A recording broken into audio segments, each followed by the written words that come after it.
केन्द्रापड़ा जिले में बन्या स्थिति मध्य विभिन्न प्रपीड़ित अंचल बुली स्थिति परखिंट पूर्वतन बीजेडी विधायक प्रताप जेना। तांको नेतृत्व में राजनगर केन्द्रापड़ा विधायक गणेश्वर बेहेरा, ध्रुव साहू समेत जिला परिषद अध्यक्षा ललिता दास, पौराध्यक्षा सरिता साहू और जिला परिषद उपाध्यक्ष भीष्म महांती बन्या प्रभावित अंचल परिदर्शन करिसेंति।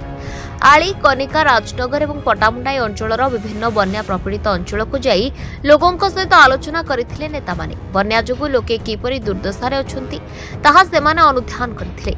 बन्या समय सरकार पक्षर दिया सुखिला खाद्य और रंधा खाद्य अनेक प्रभावित लोकों निकट में ठीक समय पहुंचु नथिबा अभियोग होईछि।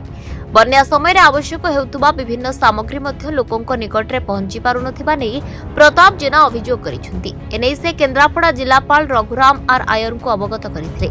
बन्या प्रपीड़ित अंचल में मुख्य समस्या पलटिछि पानीय जल। बन्या पानी घेर रहुतुबा लोकों पाखरे विशुद्ध पानीय जल पहुंचाइबा सहित आवश्यक औषध जोगाण को गुरुत्व देबाकू दाबी होईछि। या सहित बन्या पानी छाड़वा पर चाष जमी होइतिबा क्षयक्षतिर आकलन करी चाषी मानक उपयुक्त क्षतिपूरण देबा नै मध्य दाबी उठिछि। बन्या प्रभावित लोकों पाखरे रिलीफ सामग्री, खाद्य, पानीय जल और औषध ठीक समय पहुंचाइबा सहित चाषी क्षयक्षतिर तुरंत आकलन करी सहायता प्रदान करने को प्रताप जेना दाबी करिसेंति। मु किछि कहिबा पूर्वरु मु प्रथमे केन्द्रापड़ा जिलार समस्त सांबादिक बंधु मानकु मु अनुरोध करिया पई चाहिबी कि सेमाने वर्तमान केन्द्रापड़ा जिले में 3 गोटी निर्वाचन मंडली रे हेइतिबा बन्या रो परिस्थिति को एवं लोक माने किपरि अछंती, लोक माने को पाखरे रिलीफ ठीक से पहुँचुची कि न पहुँचुची, लोक माने कौन चाहूँचंती तार ग्राउंड जीरो रो रिपोर्ट आपण माने देखैबा पे मु प्रथमे आपण मान को अनुरोध करूची। मु आपण मान को कहि रखिया को चाहिबी कि फास्ट फेज फ्लड एवं ये जो बन्या प्राय आरंभ है जुलाई 29-30 रु आज हो गला अगस्ट 21 तारीख, प्राय 25 दिन धरिकी ये बन्या आम जिले रे केन्द्रापड़ा जिले रे तार प्रभाव रही एवं 25 दिन भितरे कौन रिलीफ पहुँची। आज मु जाइथिली मान्यवर आली विधायक सहित एवं गतकाली मध्य आमे मान्यवर विधायक राजनगर श्री ध्रुव बाबू एवं केन्द्रापड़ार मान्यवर विधायक गणेश्वर भाई एमान सहित विभिन्न अंचल को आम जाइलु। लोक मान पाखरे कौन पहुँची वर्तमान सुधा 25 दिन भितर रिलीफ होउची। मुंड पिछा 50 ग्राम किंबा 100 ग्राम रो चूड़ा 25 दिन भितर एवं अनेक जगार भी पहुँची नहीं। एवं द्वितीय कथा है जो गाई गोरु अच्छी, छेली अच्छी, मेंढा अच्छी, तांको पाई मध्य खाद्य नहीं। तृतीय कथा है गोखाद्य पहुँची नहीं, ताको पहुँचा जाओ। एवं पीवा पानी वर्तमान सबुआड़े जेहेतु कंटामिनेटेड होइछि, पर्याप्त परिमाणर पीवा पानी पहुँचा जाओ। जदि पानी कमिबा भी आरंभ हुए ताहले अति कम रे आहुरी 15-20 दिन पर्यंत पानी रहिबो।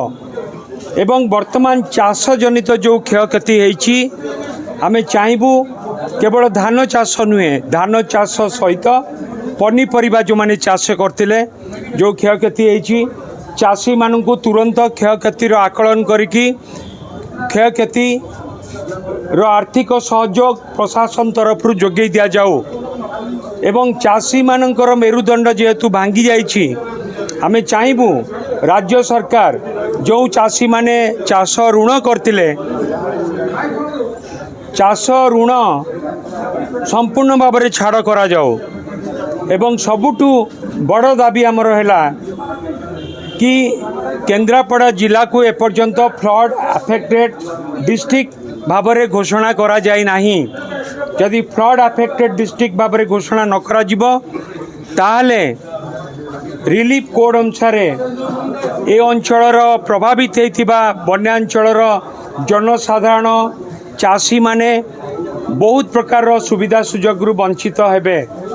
आमे राज्य सरकार को माननीय मुख्यमंत्री को आज जिलापाल जरिया आमर मेमोरांडम देइछु एवं आमे आशा करूँ कि बन्या प्रभावित अंचल जनसाधारण स्वार्थ पाई राज्य सरकार तुरंत पदक्षेप नियंतु।